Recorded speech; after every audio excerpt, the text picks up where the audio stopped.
Welcome back. The Texas Book Festival is bringing authors from around the world and an interesting mix of ideas to Central Texas. David Graeber is with us now, going to be one of the authors and featured people tomorrow. Thanks for being here. Well, thanks. We want to mention, too, that the Texas Book Festival has given over $2 million to libraries around Texas and a great cause.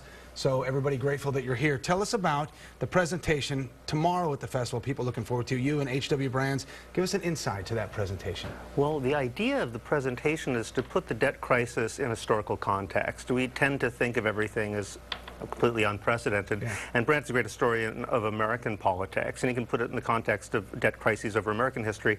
And I'm going to be putting it in a sort of gigantic context. I've written a book, Debt, the First 5,000 Years, and in a way pointing out that a lot of these things that we think are new have been going on since ancient Mesopotamia. Yeah, your book really gives a detailed look at the history of credit and debt.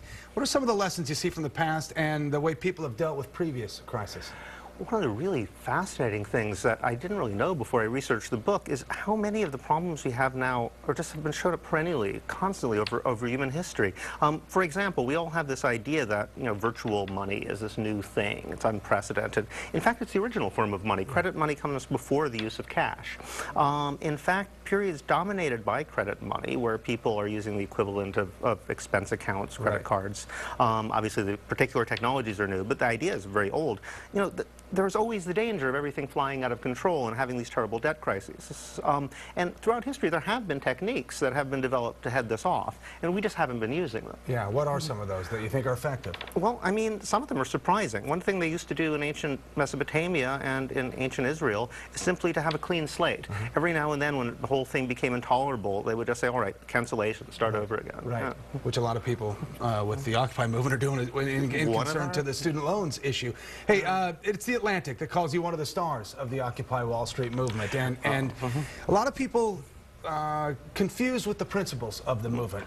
Tell us what you think they are. Well, I mean, the major principle of the movement is democracy, and that's one reason we don't really want to have stars. Right. It's about reinventing democracy, and basically the people involved in this movement realize that our democracy has essentially been bought and sold, that the 1% of the population owns all politicians on both sides of the spectrum, and the actual concerns, the day-to-day concerns, the really pressing crises facing most Americans aren't even really being addressed. Right. So, I mean, rather than coming with a specific set of demands, we want to point out that even if we did have a set of demands, no one would be paying attention. We want to change the structure. Do you think it is, since maybe unfairly or not rightfully so, people try to get specifics involved with the movement when actually, you mentioned democracy and just enough is enough on a lot of these things? Exactly. I mean, you've got to start changing the conversation, and that's what we're trying to do. I mean, they're not even talking about the things that most people care about in their lives. So, once we start the ball rolling, I'm sure we're creating democratic structures where people can make a lot of concrete suggestions. Yeah. But we got to start somewhere. You've spent time at the Occupy in New York on Wall Street and then here in Austin. Tell us some of the differences and similarities.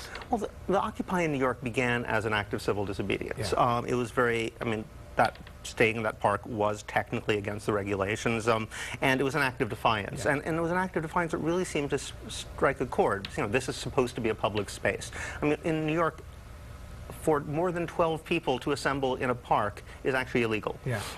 It's kind of surprising in a democracy. In Austin, I think the authorities have been a little bit more understanding, and as a result, it hasn't been so much of an act of civil disobedience as kind of a popular festival. Yeah, and we got to wrap quickly, but do you think that leads to the message getting a little louder and clearer? Well, we'll see what happens over time. I mean, people are challenging the basic institutional structures of our society, so eventually, I suspect some kind of drama will ensue. Yeah. Boy, we're glad you're here. Author David Graeber, and the book is Debt, the First 5,000 Years. Going to be signing copies Saturday at the Texas Book Festival. Good to see you. Thanks again for being here.